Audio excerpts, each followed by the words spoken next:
I think we're delegating and agreeing to give up our agency, our identity, our accountability. And those three things are really important. And we're also then potentially harming our students, especially those who are most marginalized by this.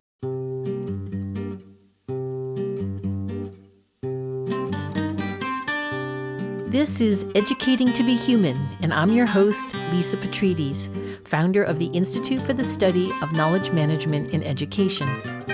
In each episode, I sit down with ordinary people creating extraordinary impact. People who are challenging notions of how we learn, why we learn, and who controls what we learn. Thank you very much for listening.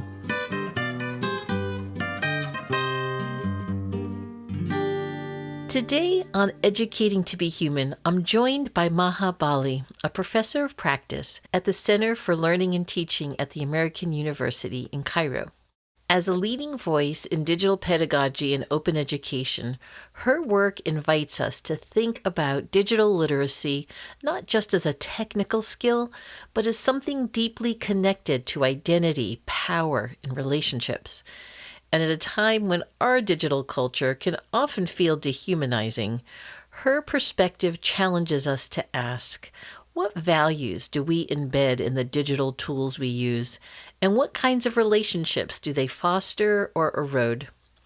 Through projects like Equity Unbound, which you'll hear more about in this episode, Maha is helping to shape global communities that model critical reflection and cross-cultural learning. And in our conversation today, we explore what's at stake in the digital world and why education must equip us not only to use technology, but to question it.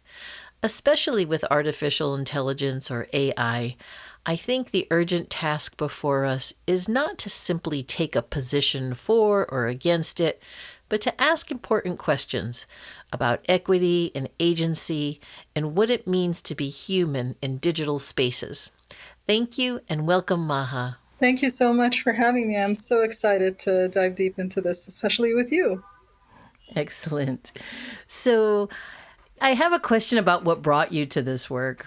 I know there's probably a long history of that, but you've done so much work of how you've shaped communities, and I know we'll talk more about Equity Unbound and what that is.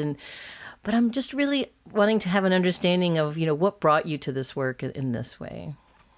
That's such an interesting story. So, first of all, I mean, it's an interesting question. The story is I started out as a computer scientist. And partway through studying that, I was like, I don't really know if this is what I want to do. And where's the sociality and relationality in this? And I found myself interested in so much more. And I finished my computer science degree with a thesis that used neural networks. And in the process, I was like, oh, wait, I'm interested in psychology more than I'm interested in computer science. I want to study educational psychology. And I shifted after I graduated, worked in IT for a bit, didn't find myself there, went back to do my master's in e-learning. So it was like somewhere between technology and education. And then I did a PhD in education. And while I was doing my PhD, I was working at the Center for Learning and Teaching where I am now, but early in my career. My work was to support people with using technology and to help them with things like learning outcomes and alignment. And something started to feel off about all of this. Like I could see some people embracing this and some people resisting it. And at first, of course, the narrative is like, oh, why are people resisting technology? This could be so good. And I started saying, no, it's not always good for all people. And then when I was doing my PhD was about critical thinking. And I kept coming across critical pedagogy and I kept saying, no, no, no, that's not what I want. Leave me alone. I'm trying to do critical thinking. And then I'm like, okay, I'll read about it. And I'm like, oh my God, this is so good. This is talking about power and it's talking about social justice.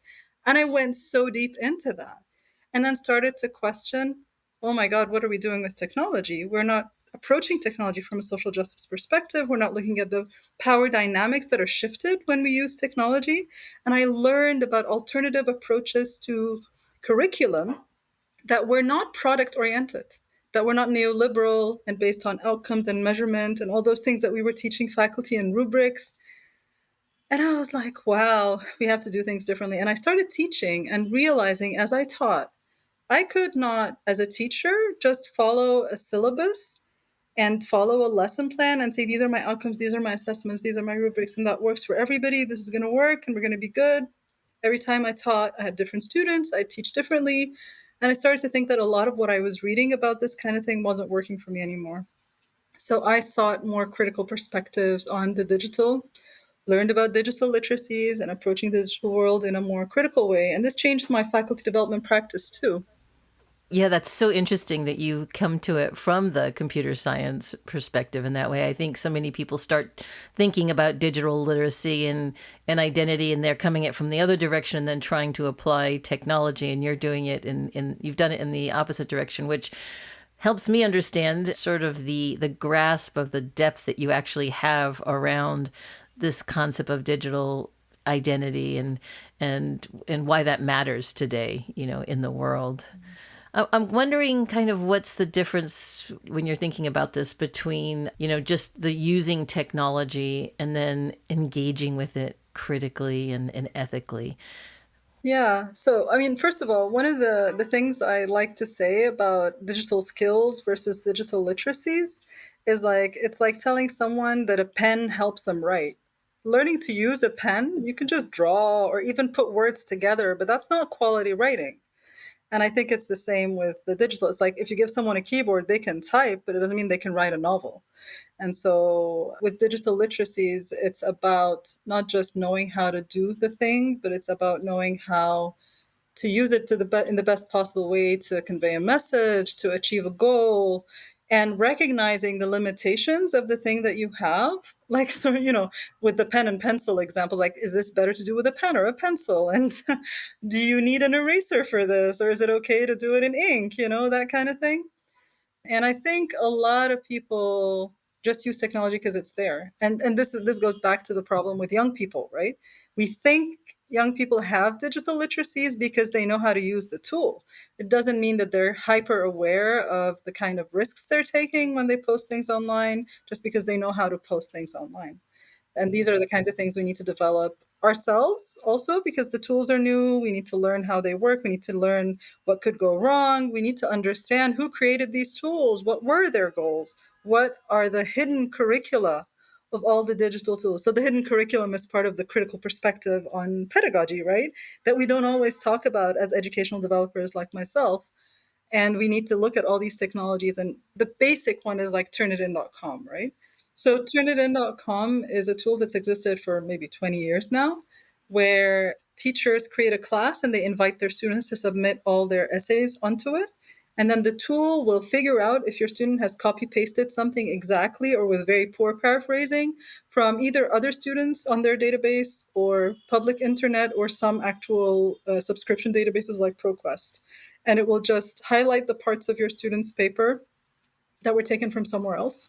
And then you could show that to your students if you wanted and ask them to rewrite the paper, or you could just punish them and have a case against them or whatever. And what happens when we approach our students and start by doing this in the first day of class and we say we use Turnitin, we're doing two things. We're telling them we don't trust them as a rule, and we're teaching them about plagiarism in the negative sense and teaching them technically what it looks like and what this tool can detect, rather than teaching them about scholarship and referencing and the importance of acknowledging where we got our ideas from and how to mix your original ideas with the ideas of other people and how that makes your work better quality. It becomes a punitive thing rather than a growth thing, right? And that the perpetual use of Turnitin.com, even if you are going to use it in a different way, people say, oh, I use it pedagogically to help students learn about paraphrasing. And I say, yeah, but everybody else is not doing that. And in the end, you're feeding your students' data to this machine. We're paying this company to give it our data so that it can do its work better. It's ridiculous. I'm wondering what you're seeing now also in terms of, you've talked about people before who are resisting AI in their practice. What do you think is at stake when we're basically delegating parts of teaching and learning to AI? So much is at stake. So first of all, I think the talk of embracing and delegating to AI, I think, what kind of education are we talking about in the first place that looks like this, that an AI can do it? So that's problematic. I think we're delegating and agreeing to give up our agency, our identity, our accountability. And those three things are really important. And we're also then potentially harming our students, especially those who are most marginalized by this. And I'll explain all of that. So I'll talk about particular ways that people are saying they're using AI and why I have a problem with each of them. So educators saying, oh, we'll use AI to write a lesson plan. And I'm thinking, wait a second, you know your students. Every time we write a lesson plan or we plan what we're going to do in our classes, we know why we're doing it. We know what we did the day before. We know what our students have experienced before. We've met our students. I do things differently every semester depending on which students I have. I think no matter how much I try to summarize to an AI tool who my students are and ask it to give me something, it doesn't have a holistic view of who these people are. If I explain they're Egyptians, first of all, AI tools are so trained on Western data, they have no idea. They'll think they're ancient Egyptians at this point. So it's not gonna understand my students. When it gives me ideas, I won't know where these ideas came from. I learn a lot from the open internet. I learn from a lot of other people. I look at syllabi of other people who teach similar things. But I can go and say, oh, this is Lisa. She's based in the US. She teaches this. I can get in touch with her and ask her, why are you doing it this way? Why are you doing it that way? Right? I can try to look for people who are in a region closer to me. I'll see who's doing what in Morocco or Lebanon or South Africa. And I'll say, oh, that context is more similar to mine. So maybe I'll take something from there. And whenever I make a decision about what I'm going to do in my class, I have a justification of why I'm doing it that way. AI will not give me that justification. If it does, it's not really necessarily connected. So there's that part. I hate it when people say I'm going to use AI to give feedback to my students. I think if students are writing, they're writing for an audience, their work needs to be read by an audience. And the feedback has to be about how their writing has touched me, how the writing has influenced me, how it connects to what we've done in class, how it connects to what's happening in the world. And then using AI to do that is just giving them a generic sort of a, yes, it's going to look different each time, but it's really, really very generic. And I've heard like using AI for grading and things like that, that AI tools tend to normalize things to the average. So if someone's writing is like very creative, or they're a non-native speaker, so they write in a very different way, or something like that, it's not going to try to bring everything back to the middle. And so that's very problematic. But I also think the use of AI in things like when they talk about personalization, for example, of learning, and I'm thinking, why are we doing this? Let the student be exposed to a lot of things and the chaos and the messiness, and then let them choose their pathway. If you overdo the personalization, you keep putting people into boxes based on the data points you have about them, which are behavioral data points and don't really express what's inside a person. There's a lot of people who will make the same choice of what book to buy, but their reasoning for why they're buying that book is different. If you keep recommending similar books based on what other people are doing, that's not necessarily going to work for you. I get like even the very simple algorithm that Amazon uses doesn't work very well for me, for example. And AI is even more complex and we don't even know the black box where it's coming from. And then the things like learning analytics are so, so problematic, I think. And whether or not they use AI, where we're using a tool that looks at, again, data points related to people and then say, oh, this person is at risk of failing or this person is whatever. So it's labeling people, again, based on things you can see, whereas there might be really important things that are not visible to the algorithm. And it's kind of like, oh, the teacher now doesn't have to care about the students anymore. Like, the teachers should get to know the students. And when we talk about, oh, but there are large classes, well, we shouldn't be having those huge classes. We should have teaching assistants. We should think about human solutions to these problems rather than say, oh, we have an algorithm for that, and then give that responsibility to the algorithm, and then nobody's accountable for what could go wrong or how someone could get harmed by this. Yeah, you're raising the most important questions of today, I think.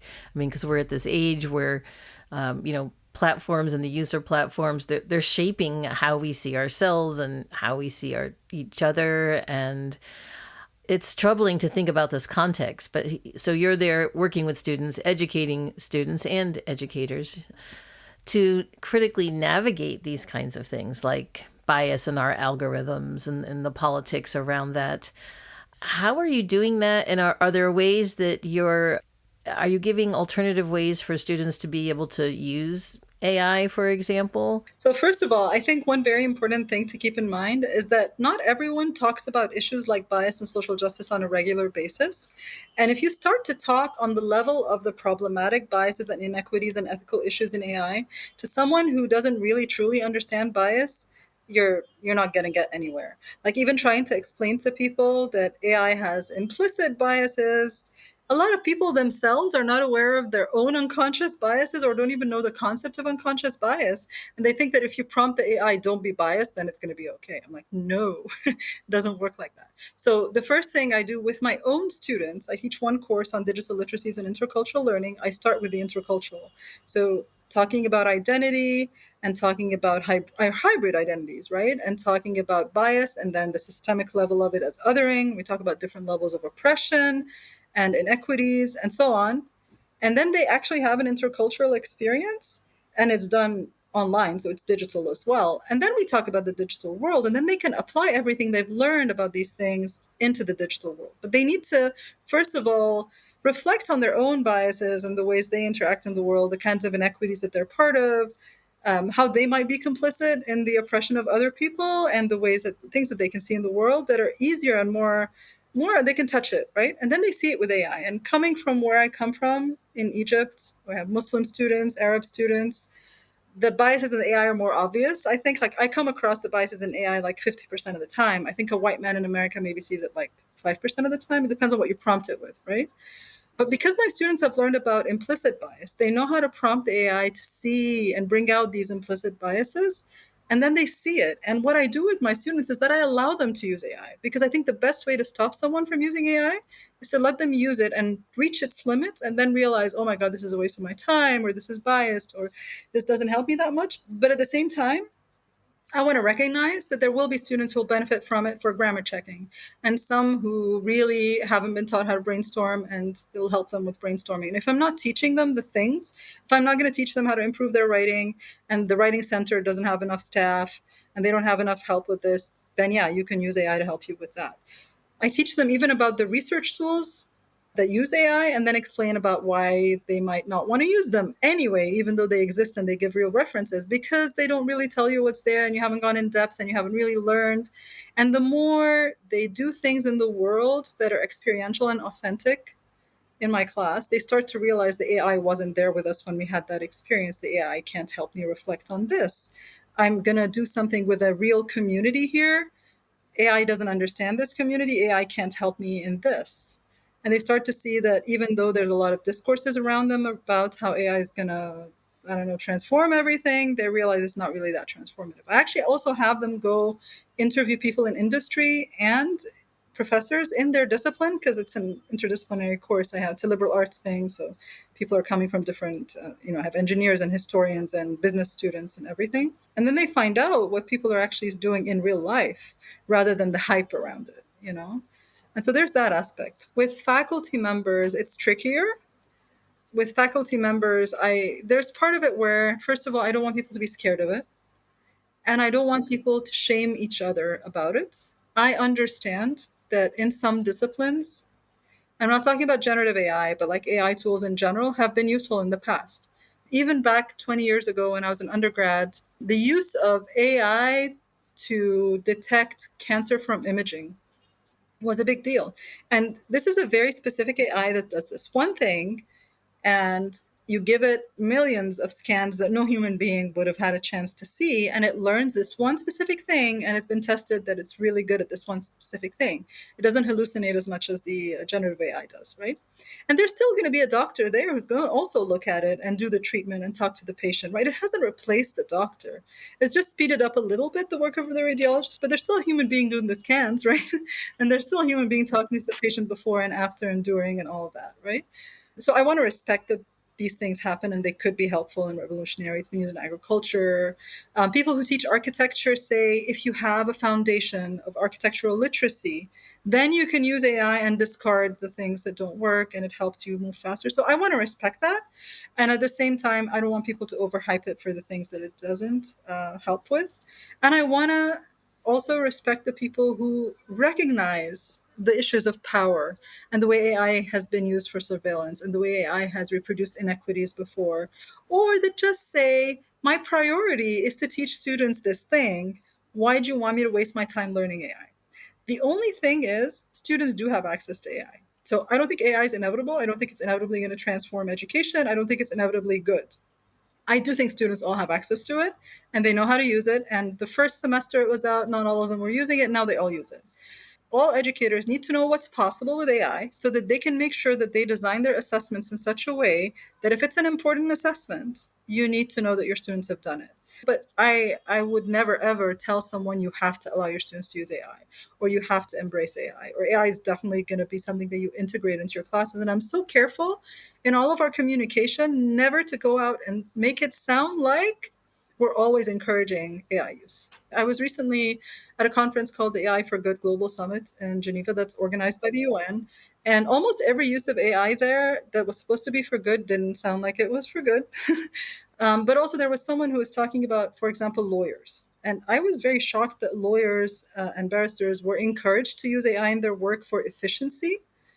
But then what happened is they had multiple levels of AI hallucination, right? It can hallucinate cases that don't exist. But what's worse is it can take cases that exist but hallucinate the summary of it, and it can hallucinate some of the inner details. And to get a 200-page something that's produced by AI and have to revise that and then make sure that you submit the right thing to the judge, and if you make a mistake, you can get jailed. So what's the point? And there's so many papers coming out now about this efficiency gains from AI. You're just making people do awful work of revising the outputs of the AI rather than just doing the hard work themselves, which would have been rewarding, would have been more useful to have actually read the full cases and written your own summary than to get the AI one and then have to revise it and make sure it hasn't missed anything or made a mistake or all that. And of course, in the legal system, you also have the issue of deepfaked evidence now. So that's going to be a huge issue.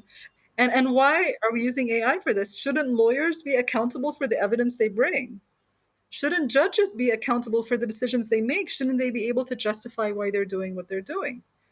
Yeah, I think the thing is we haven't seen, what that research looks like when people are doing that. Everybody is just rushing because there's money in AI. If you're, I can tell you here in the US around education, if you're not talking about AI, if you're talking disparagingly about AI, you're literally like not invited to conversations. So it's a really, I think we find ourselves in a very difficult situation in this way.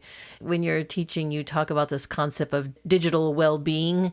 What is that connection to how we're, automating and generating through AI and digital well being? Obviously, there feels like there's some pretty big risks to our humanity in these spaces. Like you talked about mental health and identity. Like, how do we begin to do this? Right.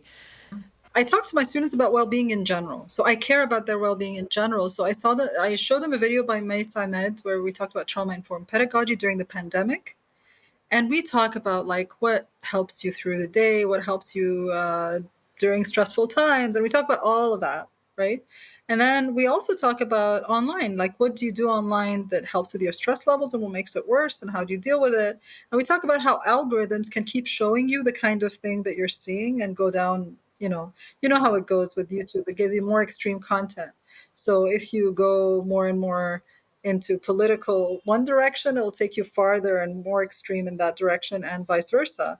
But also the way social media, I remember when Facebook did that experiment where it controlled your well-being by showing you things that would make you happy or upset. And I remember I was one of the people who was shown the things that would make me happy. But you know what the problem was? It was during a time that Egypt was going through a lot of political problems, and I was not seeing any of my Egyptian friends' posts. I was only seeing my Western friends' posts about work things. And so I wasn't feeling as upset as everyone else around me, which is very problematic.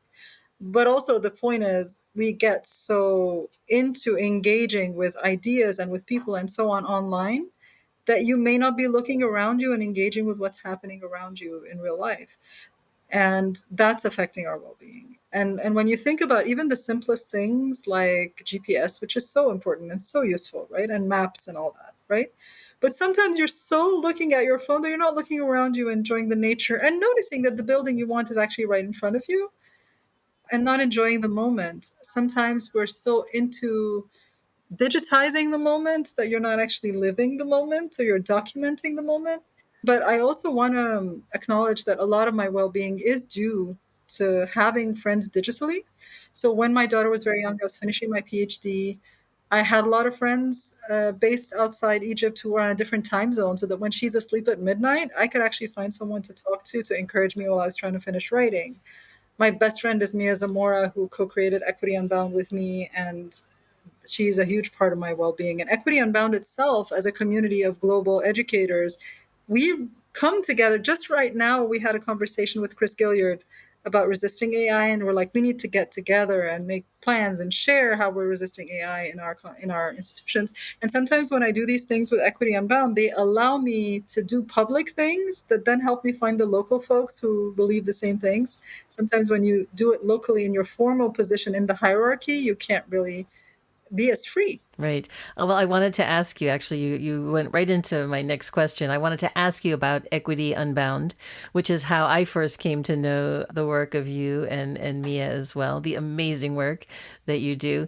And I understand some of its beginnings about connecting learners across geographies and contexts. And is there, I have to say, from where I sit here, is there anything more important today, right, than trying to bridge and connect people across borders?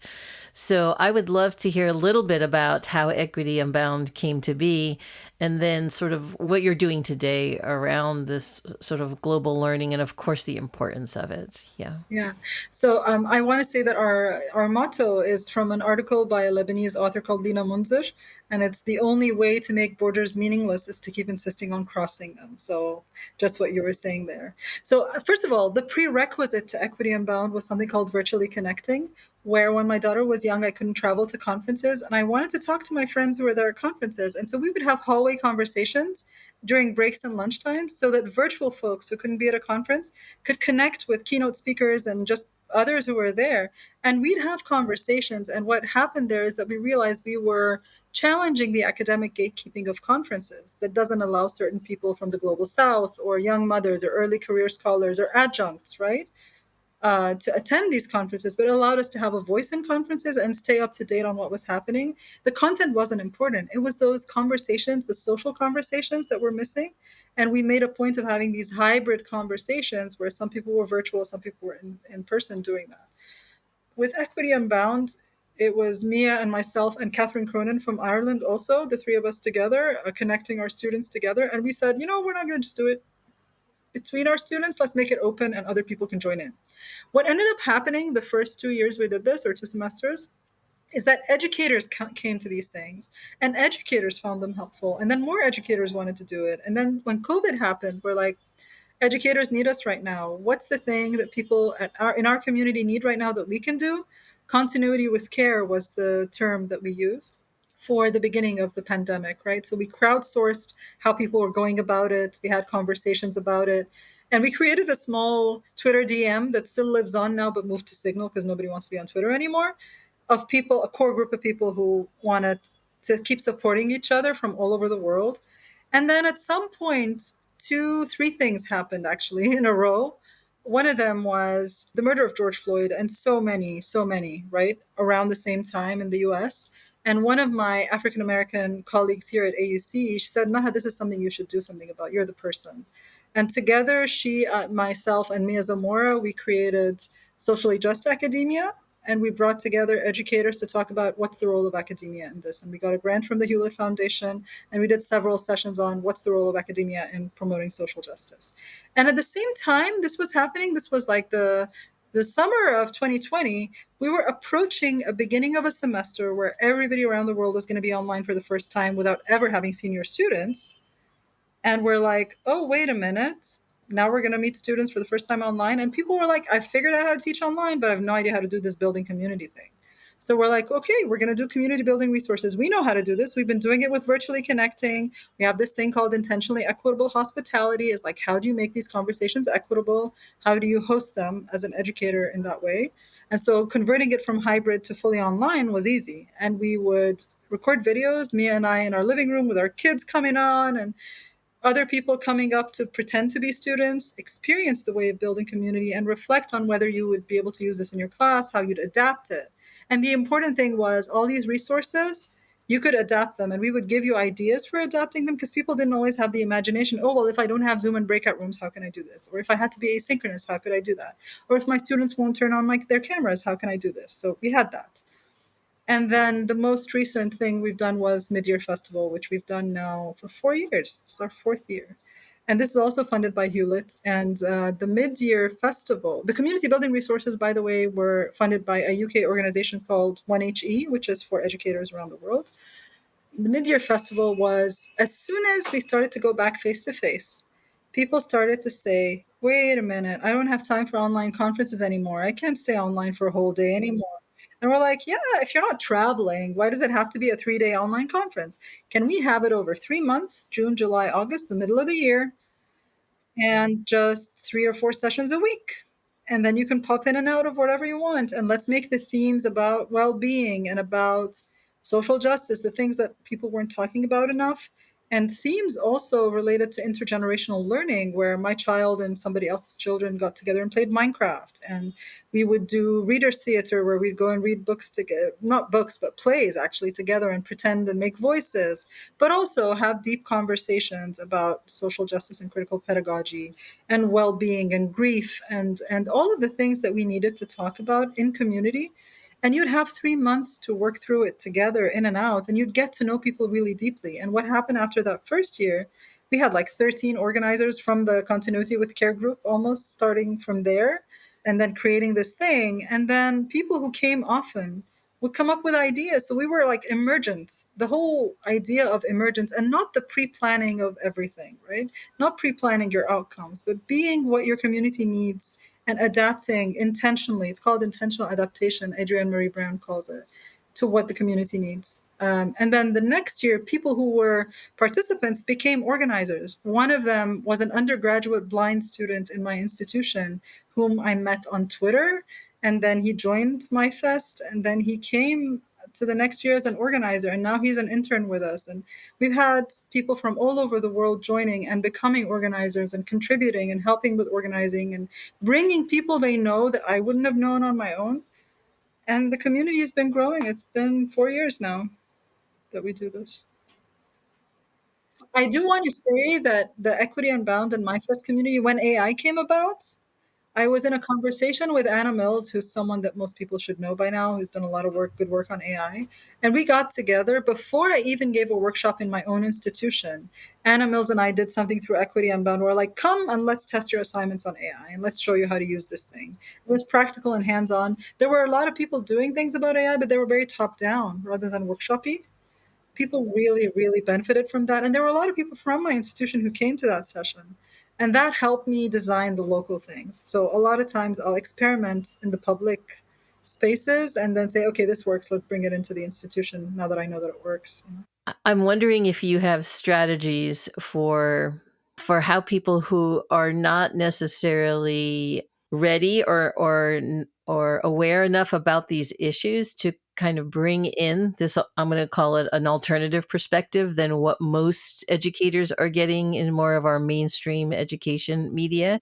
What are some strategies or suggestions, or maybe there are things you're doing for us to bring those conversations in? Yeah. I'm going to suggest, if we're talking about critical perspectives on AI, I'm going to suggest Audrey Waters' blog. It's called Second Breakfast. And then if you follow the links there, you'll find a lot of wonderful people like Helen Beetham, and she'll talk about Tressie McMillan Cotton. She'll talk about Chris Gilliard. She'll talk about a lot of other people too. And then you can follow that. And there's a lot of books that give you the critical perspectives on AI and things like that. But in a practical way, like what are you going to do in your classes? How are you going to do this? First of all, yeah, we offer a lot of things through Equity Unbound and Mid-Year Festival, MyFest, and it's always either there will be a price to the Mid-Year Festival, but free is always an option. Everything we've ever done is either free or the possibility of free exists, or there's different prices. So that's always going to be possible. The other thing is check people out on social media.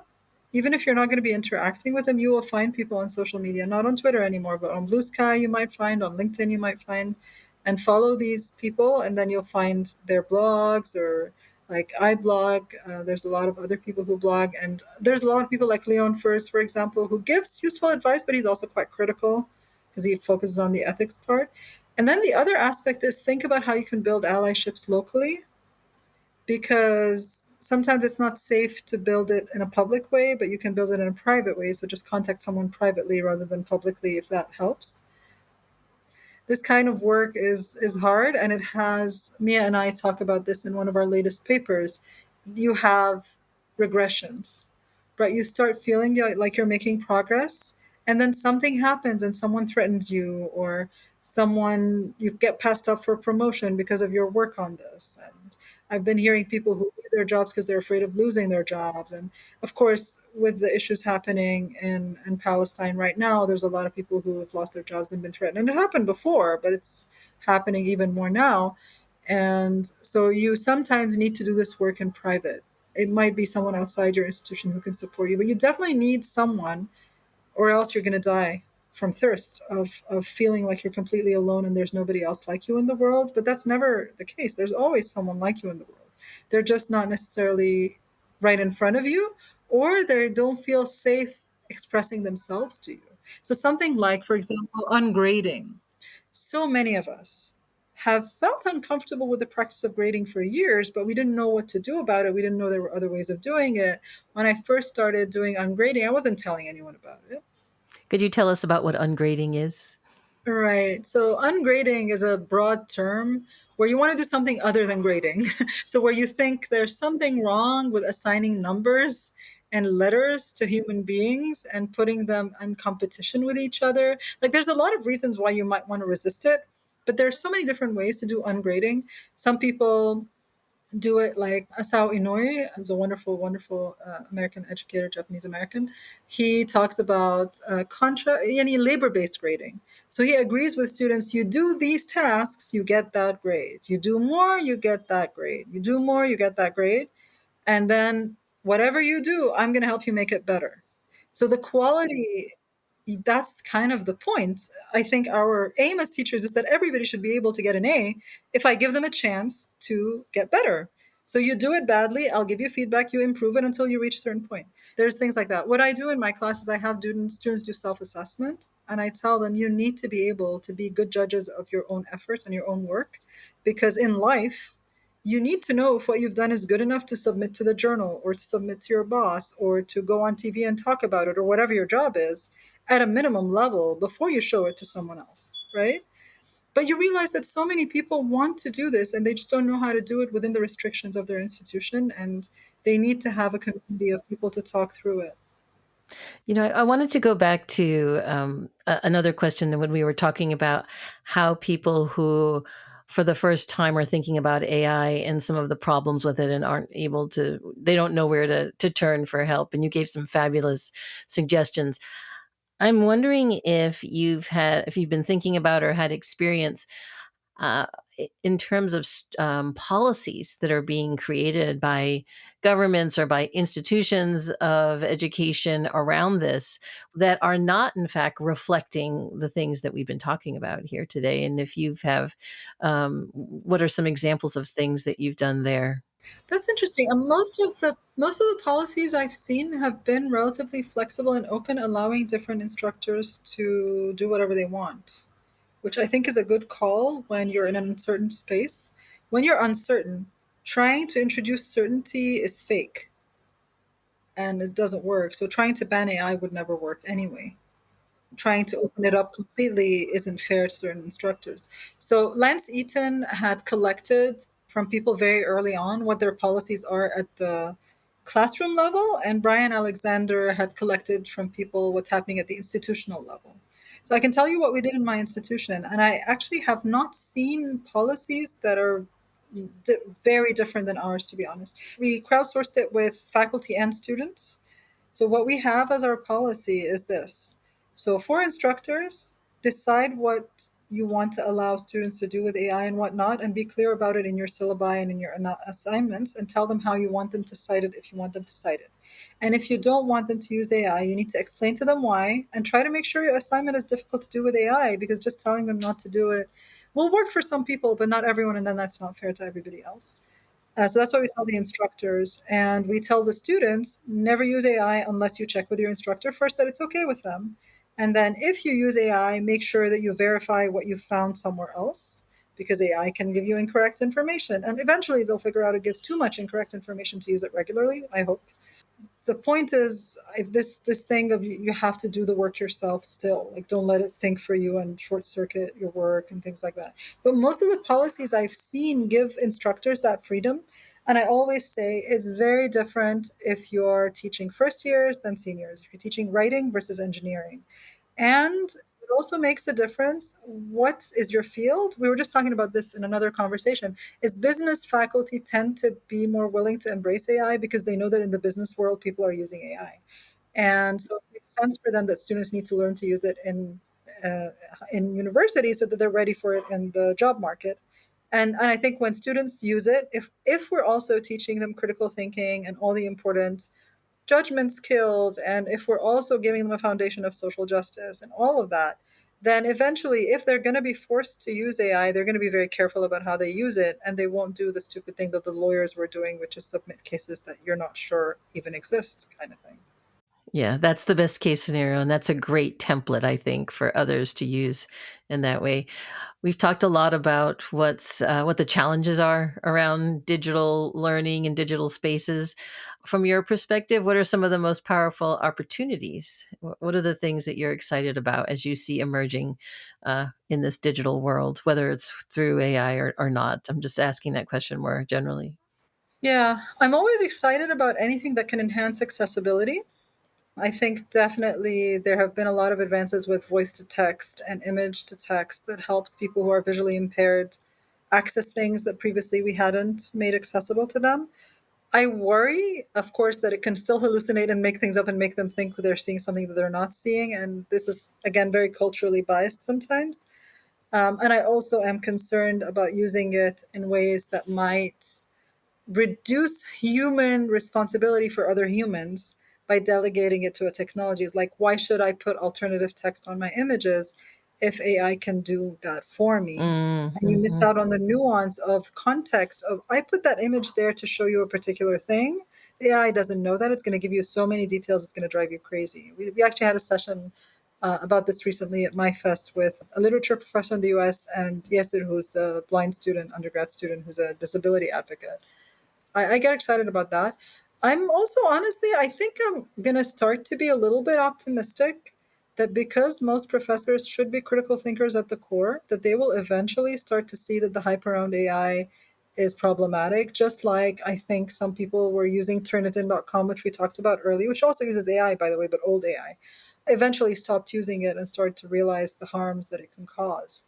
I do think we need to talk about the harms a lot more. And, other than the ethical issues I've talked about, there are all kinds of other harms related to human labor exploitation and copyright violation and environmental costs. But at the core, the reasons we're using AI sometimes are wrong in the first place.